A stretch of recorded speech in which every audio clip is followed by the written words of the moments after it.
Hello everyone, I am Nupur. Welcome to my channel castle of dreams.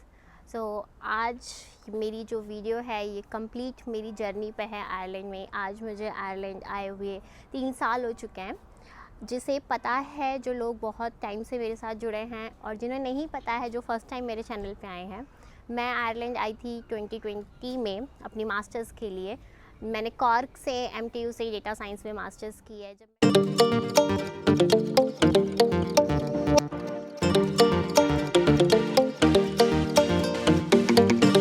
तो ये journey है all about कि बहुत अप एंड डाउन्स मैंने देखे यहाँ पे। एज़ यूजुअल जब हम कभी भी अपनी कंट्री छोड़ के अब्रॉड जाते हैं, चाहे वो वर्क के लिए हो, चाहे वो स्टूडेंट के लिए हो, जब हम अपने कंफर्ट जोन को छोड़ते हैं तो बहुत ज़्यादा डिफ़िकल्ट होता है। सो वही डिफ़िकल्टी मेरे साथ आई, और ये डिफ़िकल्ट स्टेप जो था मेरी लाइफ का, मैंने तब लिया जब कोविड था। सो it was really a tough decision, क्योंकि जब मैंने प्लान किया था कि मुझे आयरलैंड आना है मास्टर्स के लिए, तब ये कोविड नहीं था। मैंने अपना एग्ज़ाम 2019 में दिया, आइल्स क्रैक किया, देन एवरीथिंग की प्रोसेस में चल रहा था। I got an offer letter, but suddenly Covid आ गया। Then I was bit confuse कि क्या करूँ, because I was working in TCS before. So it was a tough decision कि पता नहीं स्टेबिलिटी चली जाएगी, जॉब मिले ना मिले, स्टडी का क्या होगा, कोविड चल रहा है। सो बट मैं कह सकती हूँ कि उस टाइम पे लिया हुआ डिसीजन मुझे आज लगता है कि वो मेरे लिए बेस्ट डिसीजन था लाइफ का। बहुत रिस्की था, क्योंकि इतना टफ़ डिसीजन लेना, जॉब छोड़ना, कोविड में ट्रैवल करना, सो एवरीथिंग वाज चैलेंजिंग। सो मैंने स्टार्ट की अपनी जर्नी मेरे कुछ फ्रेंड्स के साथ, जो पहले से तो मैं नहीं जानती थी, लेकिन जब मैंने कॉलेज में अप्लाई किया था तो हम सबके कॉलेज ने ग्रुप बना दिए थे व्हाट्सएप पे, तो जहाँ पे कुछ लोग 1 महीने पहले से मिल गए थे, जान पहचान के, चलो एक ही जगह रहने वाले हैं। सो 4-5 फ्रेंड्स हम लोगों ने देन एक जगह से ट्रैवल किया। दैन एक ट्रैवल की जर्नी मैं आपको दिखाना चाहूँगी कि कैसे मैंने ट्रैवल किया, हम लोगों ने क्या क्या किया। तो एक शॉर्ट क्लिप है कि मैंने मुंबई से फ़्लाइट ली एंड देन कॉर्क आए। तो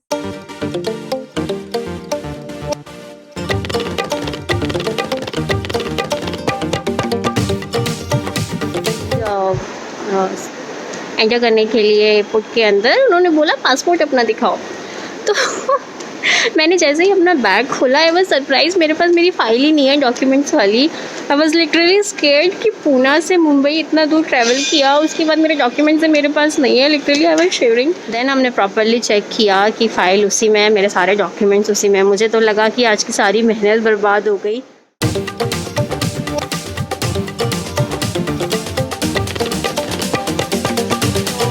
ऐसा था कि जब मैं कॉर्क पहुंची तो हम लोगों को कोई पब्लिक कन्वीनियंस के अलाउ नहीं था कहीं, क्योंकि कोविड चल रहा था। तो द बेस्ट पार्ट इज़, मैं ऐसे मूवीज़ में देखा करती थी कि जब मैं कभी जाऊं कहीं ट्रैवल करने के लिए, और सपोज़ कि पढ़ने जाऊं या कभी कोई, तो मुझे कहीं भी जाऊं तो कोई लेने के लिए आए। It was just a fantasy. Movies में देखते हैं कि आप एयरपोर्ट आए हो एंड देन कोई आपको लेने के लिए आया है। सो जब हम वहाँ पे पहुँचे तो हमें हमारे कॉलेज ने सबके लिए हमें पिक करने के लिए भेजा था, क्योंकि we are not suppose to allow कि हम पब्लिक कन्वीनियंस जो है वो यूज़ कर सकें। तो मैंने ऑलरेडी ही पार्चमेंट स्क्वायर एकोमोडेशन बुक करके रखा था। तो पार्चमेंट स्क्वायर एकोमोडेशन है जो बहुत फेमस है कॉर्क में, स्पेशली MTU के स्टूडेंट्स वहीं पे आके रहते हैं, बिल्कुल MTU के बैक साइड पे है। तो एक पूरी एक लॉन्ग वीडियो है, किसी को भी अगर पार्चमेंट स्क्वायर बुक करना हो तो वो चेक कर सकता है। देन इंडिया से आयरलैंड आना, क्लाइमेट डिफरेंस हो गया, मुझे आते ही कोल्ड हो गया था बहुत। तो मुझे एक्चुअली ऑलरेडी इंडिया से भी कोल्ड था, but it was not a Covid. मुझे पता था कि मुझे यूजुअली हो जाता है, लेकिन जस्ट एकोमोडेशन में सबको लगा कि, एंड प्लस जो यहाँ की केयर टेकर थे उनको लगा कि आई हैव अ कोविड, तो उन्होंने मुझे सेपरेट एकोमोडेशन दे दिया। आप किसी नई कंट्री में आए हो, आप लोगों को जानते नहीं हो, आपको कुछ नहीं पता, एंड आपको 7 डेज़ अलग रख दिया जाए। It was really challenging.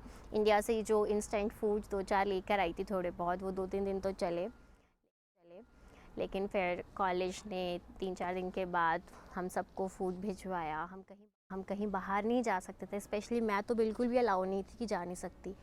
और जो मेरी बिल्डिंग थी उसमें सिर्फ मैं थी। Literally I was so scared and I was literally crying कि मैं अकेली हूँ, यहाँ पे कोई है नहीं, मैं किसी को जानती नहीं हूँ। So it was tough, really tough for me. यहाँ के लोग, यहाँ का खाने का तरीका, इनफैक्ट जब मैं किचन में गई हूँ तो यहाँ का किचन का सिस्टम, यहाँ पे हम इंडक्शन यूज़ करते हैं। आई डोंट नो कि कैसे यूज़ करना है, यहाँ पे कैसी चीज़ें क्या यूज़ करनी है। स्लोली थोड़ा टाइम लगा। और एक्चुअली उस समय कॉलेज भी स्टार्ट नहीं हुआ था, कॉलेज से हफ्ता 10 दिन पहले ही हम आ गए थे। उसके बाद जब मेरा कोल्ड ठीक हुआ तो मुझे वापस से अपने स्टूडेंट अकोमोडेशन में शिफ्ट कर दिया गया, जो मेरा एक्चुअल रूम था। देन एक हफ्ते के बाद जब कॉलेज स्टार्ट हुआ, then again it was a bit challenging, क्योंकि मैंने डेटा साइंस का कोर्स लिया था एंड मेरा पहले का बैकग्राउंड इतना टेक्निकल नहीं था। सो अगेन कोडिंग पढ़ना, आर पढ़ना, पाइथन पढ़ना, तो स्पेशली वो लोग समझ सकते हैं जिनका बिल्कुल कोडिंग का बैकग्राउंड नहीं है and they have to start it from scratch. तो अगेन कॉलेज के साथ साथ कॉलेज के स्पीड अप जो भी पढ़ा रहे थे प्रोफेसर, उनको समझना, कोर्स कंटेंट को समझना, it was really challenging. 9 to 6 की क्लास हो और कंटिन्यूसली सिस्टम के आगे बैठे रहो, क्योंकि you can't even go to college. Complete online था, जूम पे पढ़ाई होती थी, असाइनमेंट्स होते थे। इट वाज चैलेंजिंग, यूडीमी से पढ़ना, कोर्सेरा से पढ़ना, and plus cooking, everything. It was a different experience. तो यहाँ पे बहुत सारे फ्रेंड्स मिले। उसके बाद हम लोगों ने धीरे धीरे जैसे जैसे टाइम ऑन पास होने लगा, हमारा फर्स्ट सेमेस्टर ख़त्म हुआ, तो हम लोगों ने सोचा चलो पहला ट्रिप करते हैं कहीं आयरलैंड में। तो यहीं पे कॉर्क से थोड़ी सी ही क्लोज टू 2 आवर्स की जर्नी पे कोब है।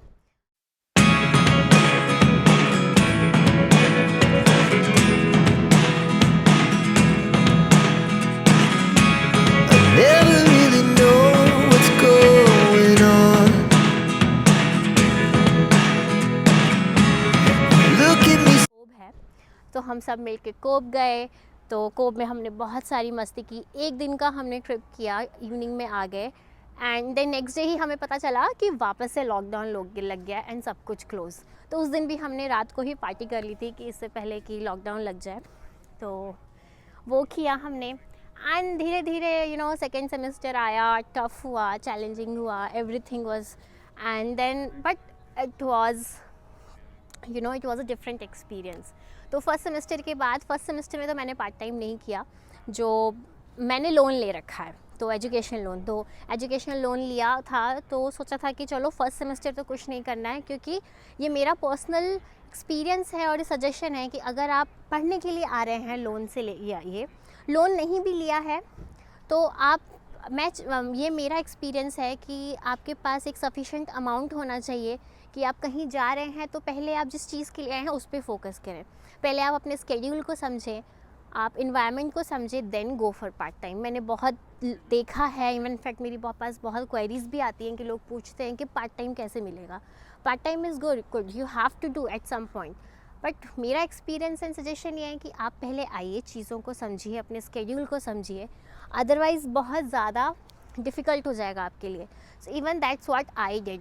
तो जब फर्स्ट सेमेस्टर ख़त्म हो गया, then I went for a part time ढूंढना भी यहाँ पे आसान नहीं है, आपके पास स्पेशली रेफरल्स होने चाहिए। तो मुझे भी किसी ने, जो लोग पहले से यहाँ पे रहते थे सीनियर्स, उनसे पूछा, कांटेक्ट किया, तो किसी ने रेफरेंस दे दिया था, तो वहाँ पे किया। बट या इट्स डिफरेंट। सो अगर आप आ रहे हैं स्टडी के लिए भी, तो आप पार्ट टाइम के लिए आप कांटेक्ट करें लोगों को, रेफरेंस कैसे मिलेगा वो ट्राई करें। आप CVs लेके जाइए शॉप में, उसे दीजिए, वहाँ पे अगर वैकेंसी अगर ओपन होगी then they will call you. But the best thing is कि अगर आपके पास रेफरल है तो वो अच्छे से आपका वर्क करेगा। तो ये था पार्ट टाइम के बारे में। तो मैं मैं सेंट्रा में जॉब करती थी, तो अगर कोई यहाँ पे है तो उन्हें पता होगा सेंट्रा क्या है, और जो नहीं पता है, अगर वो आने वाले हैं तो उन्हें डेफिनेटली सेंट्रा ज़रूर पता चल जाएगा, क्योंकि सेंट्रा यहाँ पे one of the famous shops है। तो मेक श्योर ना, ये मेरा सजेशन है, ये मेरा पर्सनल एक्सपीरियंस है कि कोई काम छोटा बड़ा हो सोच के मत करिएगा कि ये काम छोटा है तो मैं नहीं कर सकता या नहीं करना चाहूँगा या नहीं करूँगी, क्योंकि आप अपने कंफर्ट जोन से निकल के आप यहाँ आए हैं। I know it's very difficult, India में हम लोग पार्ट टाइम नहीं करते, इंडिया में हम किचन का काम नहीं करते, बट जब सिचुएशन आती है तो हमें करना पड़ता है, क्योंकि we have to cover our expenses. यहाँ पे आयरलैंड जो है वो बिल्कुल भी चीप कंट्री नहीं है, यहाँ का लिविंग एक्सपेंसेस बहुत ज़्यादा हाई है। तो ऐसा नहीं है कि आप लोगों को बिल्कुल ही कंट्रोल करके चलना है कि नहीं हम तो कुछ खाएंगे ही नहीं, वो भी सही नहीं है, या हम कहीं जाएंगे नहीं, वो चीज़ भी सही नहीं है। बट आपको अपने मनी को, अपने एक्सपेंस को बैलेंस करना आना चाहिए, जो कि मैंने यहाँ रहते सीखा 3 साल में। यहाँ पे थोड़े पैसे आ रहे हैं, अपने हमें रेंट देना है, इतना ज़्यादा रेंट देना है, हमें खाना भी खाना है, हमें घूमना भी है, हमें अपने एक्सपेंसेस कवर करने हैं, यहाँ पे हमें IRP का पैसा देना है, वीज़ा है, कुछ है, सडन कुछ चीज़ें हैं, हमें सब कुछ बैलेंस करके सीखना है। तो लाइफ ने यहाँ पे आके मास्टर्स तो करवाई, यहाँ के लोगों, नए लोगों का एक्सपीरियंस दिया, प्लस साथ में ये भी सिखाया कि अपने एक्सपेंसेस को कैसे बैलेंस करना आना चाहिए। तो उसके बाद जैसी मास्टर्स ख़त्म हुई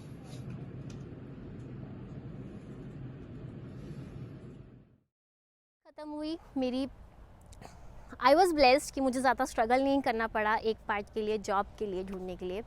I didn't spend much time, जितना लोगों को यूजुअली लग जाता है। तो मैं इस चीज़ में सीरियसली भगवान को थैंक यू बोलना चाहूँगी। ये चीज़ प्रोसेस कैसे था मैं आपको एक सेपरेट वीडियो में बताऊँगी ज़रूर, डेफिनेटली, कि मैंने अपनी जॉब कैसे ली यहाँ पे। बट जॉब लेना, आयरलैंड जो है वो एक स्किल्ड बेस्ड मार्केट है। आप किसी भी कॉलेज से मास्टर्स कर लीजिए, इट डजेंट मैटर, आपके पास एक्सपीरियंस है, आपके पास स्किल्स है, तो आपकी जॉब ज़रूर लग जाएगी। तो मैं सून अपने एक सेपरेट वीडियो बनाऊँगी कि how I got a job, क्या क्या चीज़ें करनी पड़ती रहती है। फिर भी थोड़ा टाइम ज़रूर लगता है, क्योंकि मल्टीपल चीज़ों को, CV कैसे बनाना है, कहाँ कैसे अप्लाई करना है। आई टुक सम टाइम लगाया मैंने, बट इतना टाइम नहीं लगा जितना कि यूजुअली लोगों को लग जाता है। एंड बस 3 साल की ये थोड़े अप एंड डाउन्स थे, थोड़ा प्रॉब्लम्स हुई, घूमी भी बहुत हूँ मैं यहाँ पे। So it was like a complete package in 3 years of my life, what I have done, how I went through of everything. But thankful to God कि now at this point I have everything, masters finish हो गई, job लग गई, and that's all. Thank you all to watching my video, and I hope whoever is coming to Ireland or whoever is watching me from Ireland, all the best you guys, and I'll see you in my next video.